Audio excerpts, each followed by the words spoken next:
So when you really think about building something new, it often boils down to some pretty big choices really early on.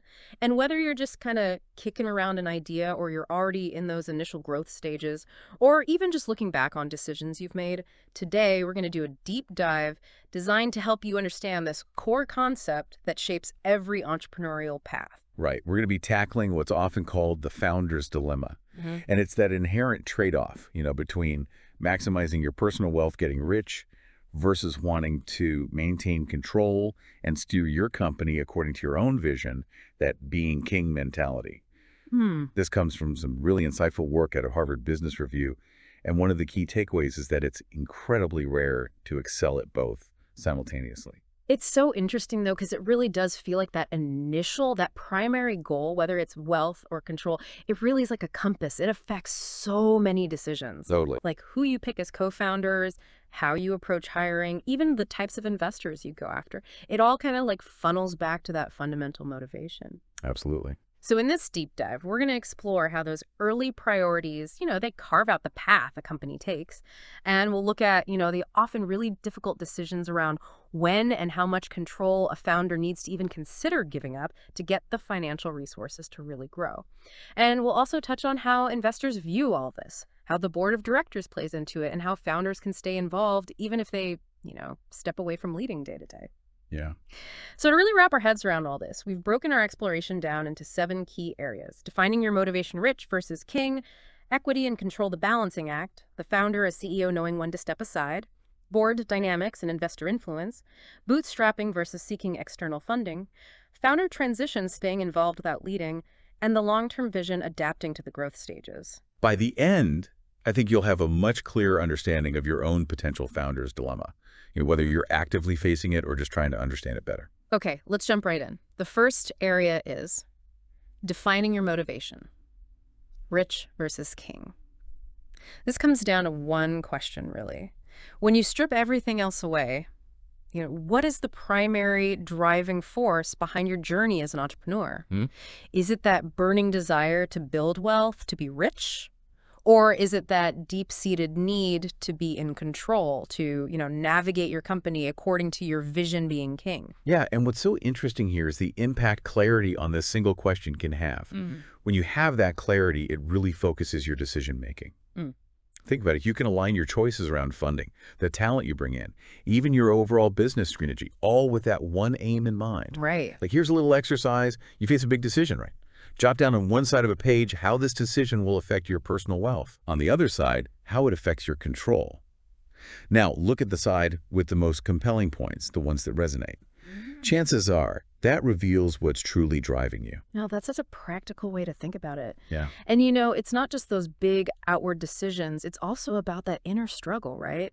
Because when you're clear on your top priority, you're less likely to second guess yourself when those tough trade-offs come up, right? Like, do I need to do this even though it means giving up a bit of control or whatever? Exactly. And it helps so much with finding investors who get you, investors who are on the same page. That makes for a much smoother, more productive relationship in the long run. Totally, totally. But the flip side is what's really interesting. When founders aren't clear about their main drive, the research suggests they end up in this weird in-between zone. The HBR research calls it neither rich nor king, Oh, wow. because they're making decisions that don't maximize either outcome.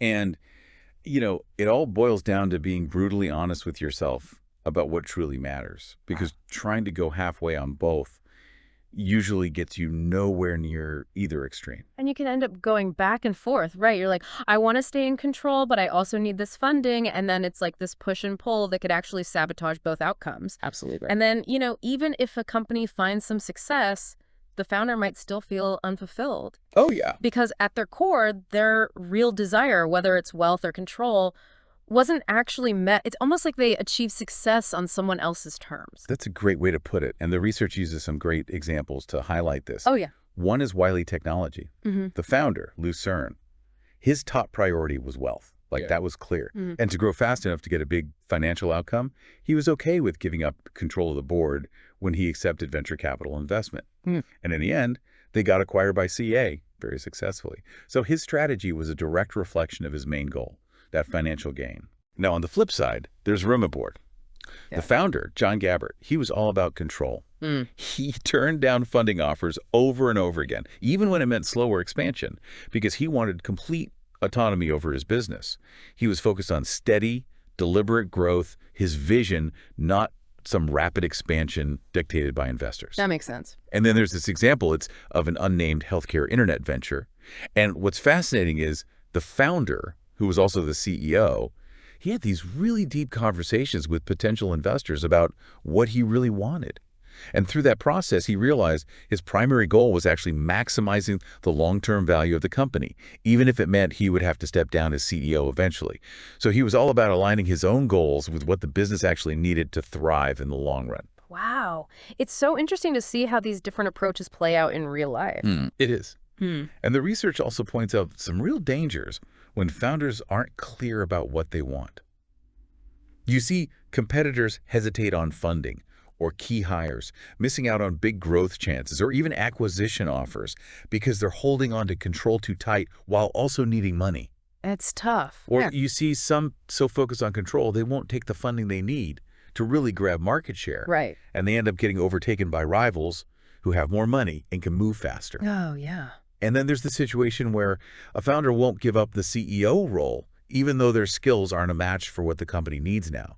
That can stifle growth, alienate investors. Yeah. It's ego over the long-term health of the business. It's really interesting to look at how those different strategies, how they actually turn into real results. Like in the case of Wiley Technology, that early VC funding was a fuel for their growth. That made them a super attractive acquisition target. They could scale up their technology, their sales operations. And Rumorboard, their focus on control led to incredible brand loyalty and a really consistent customer experience. And that really hit home with a specific part of the market, leading to steady sales growth, even if it wasn't explosive like some VC-backed tech companies. Yeah. And that healthcare venture, their clarity led to them getting a more experienced CEO. And that likely improved efficiency, made them more attractive to investors, and ultimately boosted their value and potential for higher sales in the future. So the takeaway is before you make any big decisions, really take a hard look in the mirror. What's your real driving force? Is it to get rich or to be king? Yeah. That clarity is like a guiding principle for all those choices you're going to face going forward. All right, let's move on to our second key area, equity and control, the balancing act. Once you know what drives you, wealth or control, you face this ongoing challenge. How do you balance giving up equity to fuel growth while keeping enough to stay in control? It's a tough one, no doubt, but managing your equity strategically can unlock some serious benefits.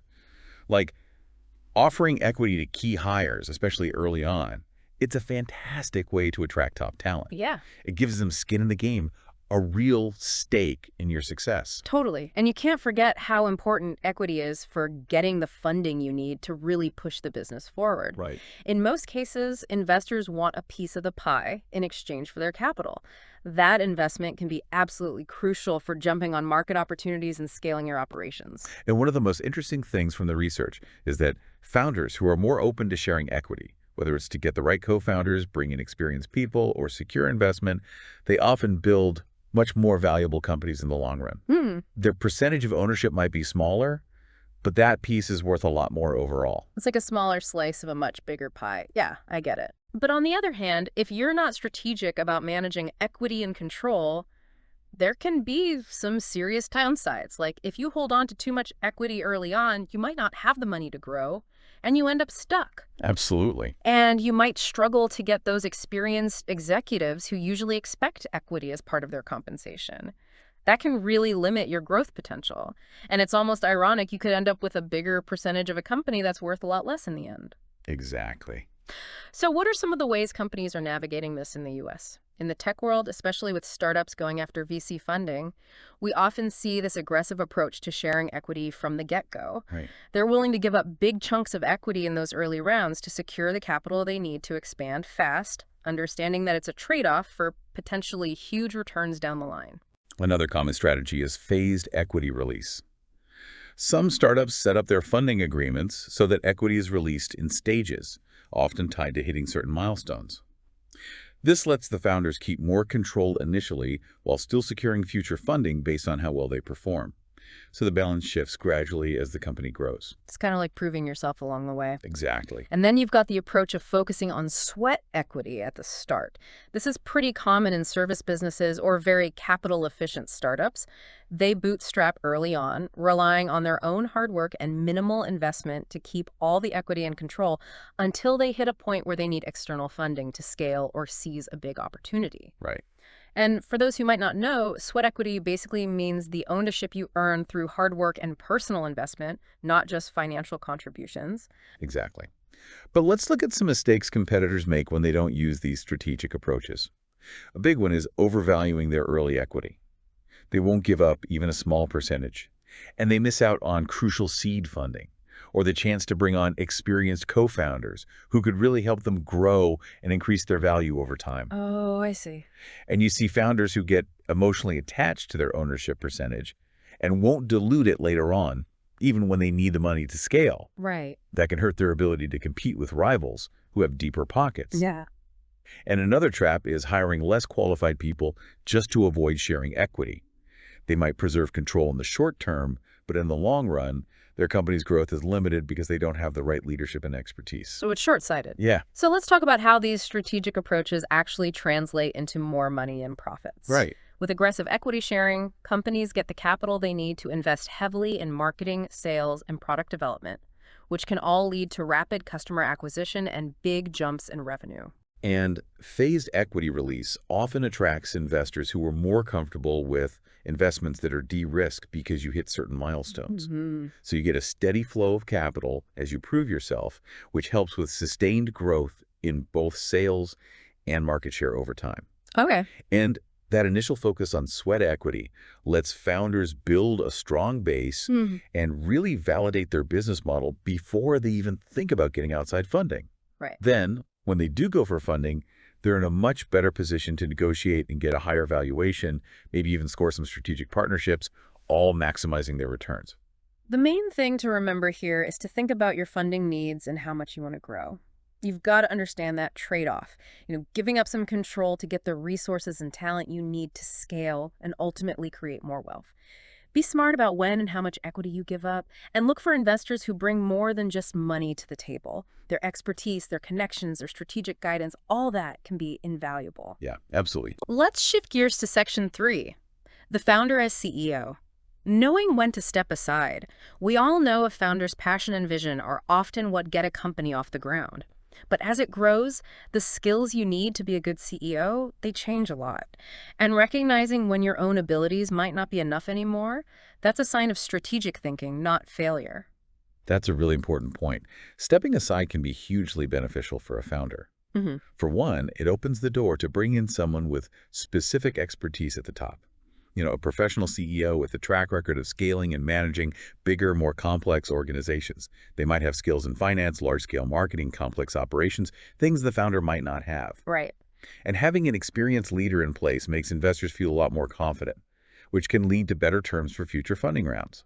And when the founder isn't tied down by the day-to-day CEO duties, they can focus on their strengths, maybe driving product innovation, building key customer relationships, or shaping the long-term strategy. But there are downsides when a founder doesn't realize it's time to step aside.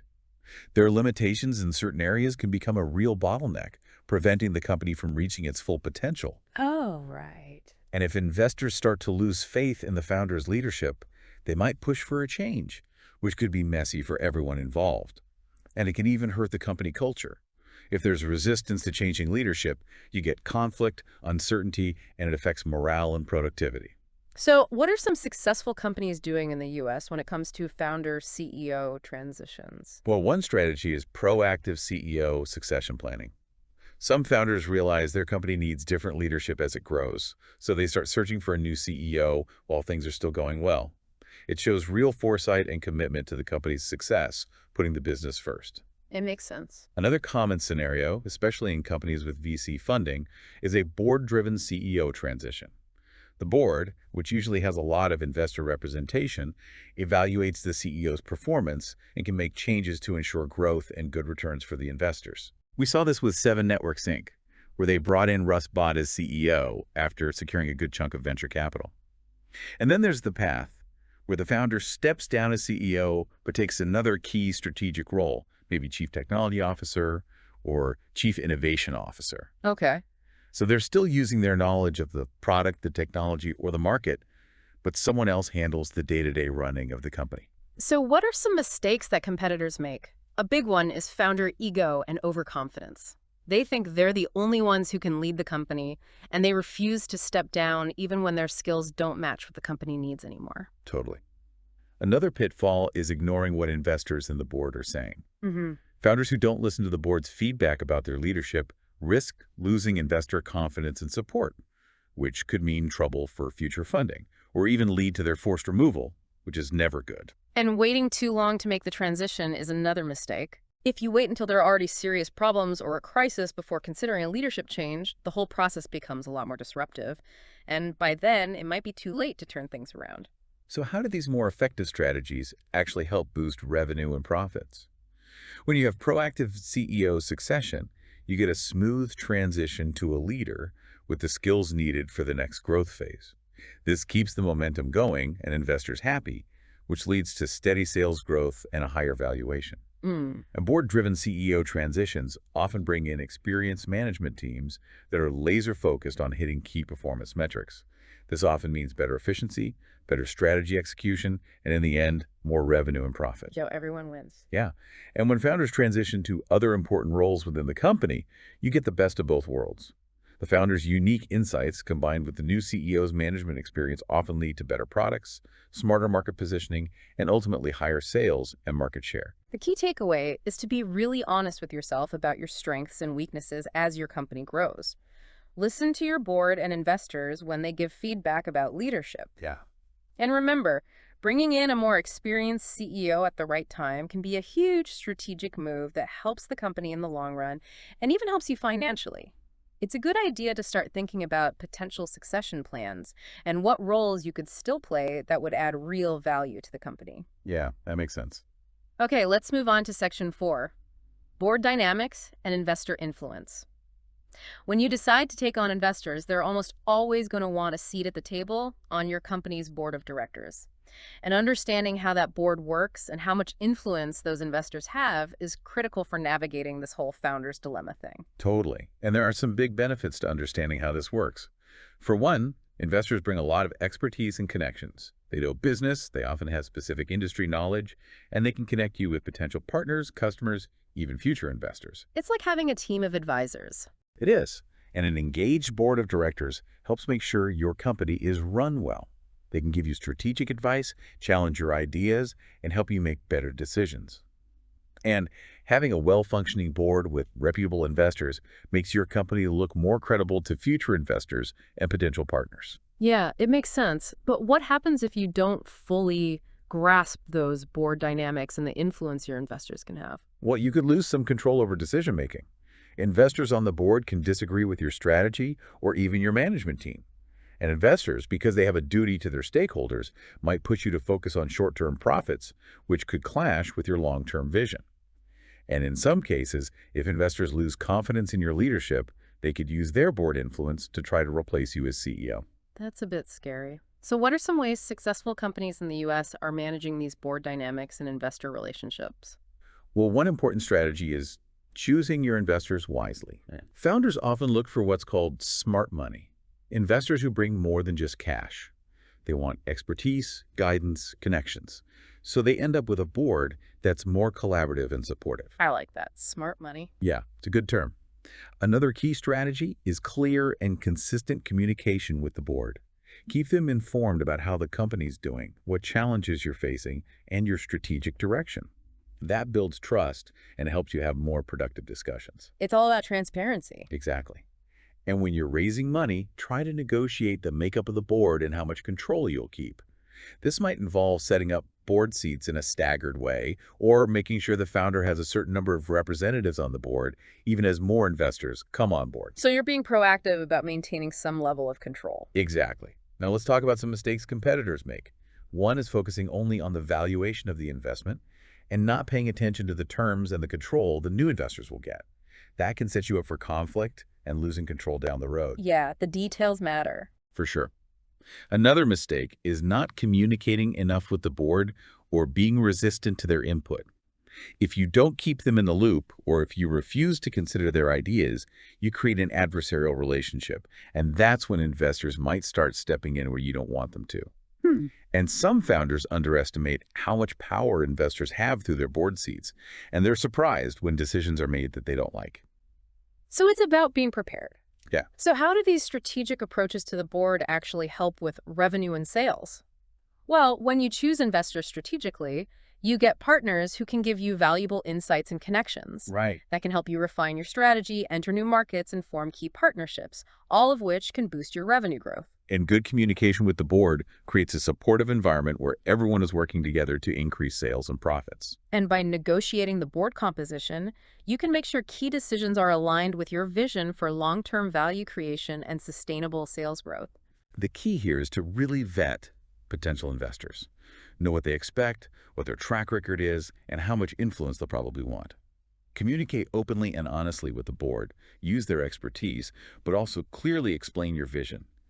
And understand how the board works and negotiate terms when you raise money that protect your interests while still allowing for some level of investor oversight. Okay, now let's talk about Section 5. Bootstrapping versus seeking external funding. This is a big one, and it has a huge impact on both your potential wealth and how much control you have over your company. Definitely. Bootstrapping, where you mainly use your own money and the revenue you generate to grow your company, has some real advantages. Like what? You're totally independent, you call all the shots, and it often creates a culture of careful spending and encourages people to be resourceful and innovative because you have to be. And without investors breathing down your neck, you have more freedom to follow your vision without the pressure of quick financial returns. So it's about freedom and independence. Yeah. But bootstrapping also has downsides. Growth can be a lot slower because you're limited by your own resources and profits. You're taking on more personal financial risk because you're the one footing the bill. And you might miss out on the expertise, guidance, and connections that experienced investors can bring. I see. So it's a trade-off. Yeah. Now, looking at external funding, that gives you access to a lot more capital, Yeah. which can be really important for growing fast, expanding your marketing, developing new products, and hiring great people. Right. Investors often have experience from working with other successful companies. They can offer strategic guidance and have connections that can open doors for you. And having reputable investors on board gives your company more credibility and validates your position in the market. So it's about resources and support. Exactly. But taking on outside funding also means making some compromises. You'll probably have to give up some equity, which affects your ownership and how much money you can make in the future. You also have to share control with your investors. They'll expect you to grow quickly and get them a return on their investment within a certain time frame. And in some cases, if they lose confidence in your leadership, you could even be replaced. So there's risk involved. There is. So let's look at some funding strategies U.S. companies are using. One is strategic bootstrapping, followed by seeking funding later on. A lot of successful tech companies do this. They bootstrap first to prove their concept and find their market. Then they go for external funding when they need to scale. And they often get better terms because they've already reduced the risk. A good example is Pyra Labs, the company behind Blogger. They were self-funded at first and then took venture capital to scale their platform. Oh, right. Another common strategy, especially in fast-growing industries, is aggressive early funding. Lots of startups go after VC money very early on to grab market share and gain an edge. They know they'll have to give up some equity and control, but they see it as a necessary trade-off for rapid growth. Yeah, makes sense. And then there are hybrid approaches, like raising money from angel investors first and then going for bigger VC investments later. Angel investors, who are usually wealthy individuals making personal investments, might give you better terms and less control dilution in those early stages when you're still proving yourself. So there are different options depending on your situation. Right. Now, what about mistakes competitors make? One is bootstrapping for too long, even when there are big growth opportunities staring them in the face. They might miss out on capturing a big chunk of the market because they're too afraid to give up control by taking on investment. Yeah, it's about recognizing when it's time to make a change. It is. Another mistake is trying to get funding too early, before you've really proven your business model or have a clear plan for how you'll use the money. This can lead to bad terms and unnecessary loss of control. It's about timing. Yeah, and it's also about choosing the right type of funding. Don't take money from sources that have different goals or expectations than you do. If you want slow, steady growth, taking VC money, which usually demands fast and big returns, might not be the best fit. So it's about alignment. Absolutely. So how do these strategic funding approaches affect revenue and sales? When you bootstrap strategically and then seek funding later, you use your early resources wisely and prove your business model before spending big money on expansion. That maximizes the impact of the funding on your sales growth without giving up too much equity early on. Going for aggressive early funding gives you the money you need to get customers quickly, penetrate the market, and develop new products fast. This can lead to huge sales growth and even market dominance. And hybrid approaches let you gradually shift the balance between equity and control, giving you some initial capital and expertise while keeping more control in the beginning before going for larger investments later on. So it's about finding the right balance for your company's stage of growth. Exactly. The main thing to remember is to really think about how much money you need and how big you want to grow. Right. Understand that trade-off between control and resources. Research different funding options and choose the one that fits your goals and needs. And be smart about when and where you get your funding from. Okay, let's move on to section 6, founder transition, staying involved without leading. For founders who want to create wealth and know they need to bring in professional management to scale, stepping down as CEO doesn't have to mean saying goodbye to the company. Finding ways to stay involved can be really good for both the founder and the company. Absolutely. There are some big advantages when a founder stays involved after they're not CEO anymore. They have a deep understanding of the company's history, its values, and its original vision, which can be really valuable for the new CEO and the leadership team. Founders often have strong relationships with important customers, partners, and employees, and they can keep using those connections to help the company grow. And for the founder, having a meaningful role after being CEO can help keep them engaged and motivated and feeling invested in the company's success. So it's a win-win. Yeah, but if the transition isn't handled well, it can create problems. Like what? The founder might resist the new CEO's authority or try to undermine their leadership, which can cause disruption and conflict. And if the founder leaves abruptly, the company loses their unique insights and expertise, which can be a big loss, especially when the company is still growing. A messy departure can also make employees and investors nervous and uncertain about the future. So it's important to manage that transition carefully. Absolutely. So what are some strategies successful U.S. companies are using to keep founders involved? One is moving the founder to the board of directors, often as the chairman. They can still provide guidance and oversight without being involved in the day-to-day operations. But as we saw with Lou Cern at Wiley Technology, the role has to be a good fit for the founder's interests and skills. Yeah. Another good strategy is for the founder to take on a specific strategic role, maybe Chief Technology Officer, Chief Innovation Officer, or President of Strategic Partnerships. That way they can use their expertise in a key area while a professional CEO handles the overall management. Okay. And founders can be really valuable by staying connected with important customers, partners, and people in the industry. Their personal relationships and credibility can open doors to new opportunities and strengthen existing relationships. So it's about leveraging their existing network. Exactly. Now, what about mistakes? One is a sudden and unplanned exit. If you don't prepare for a smooth transition, you could leave a leadership vacuum and upset loyal employees and customers. Another mistake is giving founders meaningless roles with fancy titles, but no real responsibilities. Yeah. That just leads to frustration and can even make them a negative force in the company. It's about giving them meaningful work. Yeah. And it's crucial to recognize and respect how much the founder cares about the company they built. If you don't, you might get resistance and resentment, and the transition won't be smooth. So how do these strategies for keeping founders involved actually help boost revenue and sales? When founders move to active roles on the board, they provide continuity, guidance, and a long-term perspective, which are all important for steady value creation and sales growth. Right. When they take on key strategic roles, they can use their expertise to develop better products, innovate, and differentiate the company, which leads to more customers and sales. And if they stay involved in managing important relationships, they build trust, find new business opportunities, and strengthen partnerships, all of which contribute to increased revenue. The main takeaway is, if you step down as CEO, work with the board to find a new role that uses your strengths and passions. Talk to your team about the transition and your continued involvement, and focus your energy on areas where you can make a unique contribution. Great advice.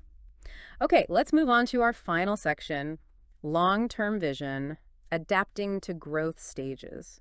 It's so important to understand that the founder's dilemma isn't a one-time decision.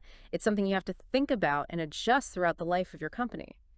That balance between wealth and control can change a lot as your business grows. Exactly. And one of the best things about adapting as your company grows is that you can make decisions that are right for the current stage. What worked when you were a tiny startup might not work when you're trying to scale quickly or when you're a more mature company. Right. And being willing to change your views on control and funding lets you stay flexible and agile, which is essential for dealing with new challenges and taking advantage of new opportunities. It's about staying adaptable. Yeah. And when you adapt your approach to match the company's changing needs in the market, you have a much better chance of building a company that lasts, which is good for both your wealth and the company's overall impact. So, what happens if you don't adapt? Well, you could find yourself stuck with old strategies for control or funding that don't work anymore, and that can really hold you back. I see. If you're too rigid about control or funding, you might miss out on new market opportunities that require a different approach. And if you don't adapt to the demands of a growing business, you could stagnate, lose your edge, and even fail in the long run. So, what are some strategies U.S. companies are using to adapt successfully? One is that we often see an initial phase of bootstrapping, followed by seeking external funding when they've proven their model. Right. Many successful tech companies start small, validate their idea, and then go for funding to scale up once they've found their market. It's all about being adaptable. Another great example is founders who are willing to develop their own skills and even change their roles as the company grows. Russ Wilcox at E Inc., he actually moved through different roles in his company to learn and grow as the business scaled. That kind of personal development lets the founder stay effective even as the company's needs change. And, he even went back to being CEO later on, showing that you can adapt and come full circle. So when you really think about building something new, it often boils down to some pretty big choices really early on. And whether you're just kind of kicking around an idea or you're already in those initial growth stages, or even just looking back on decisions you've made, today we're going to do a deep dive designed to help you understand this core concept that shapes every entrepreneurial path. Right. We're going to be tackling what's often called the founder's dilemma. Mhm. And it's that inherent trade-off, between maximizing your personal wealth, getting rich, versus wanting to maintain control and steer your company according to your own vision, that being king mentality. Hmm. This comes from some really insightful work out of Harvard Business Review. And one of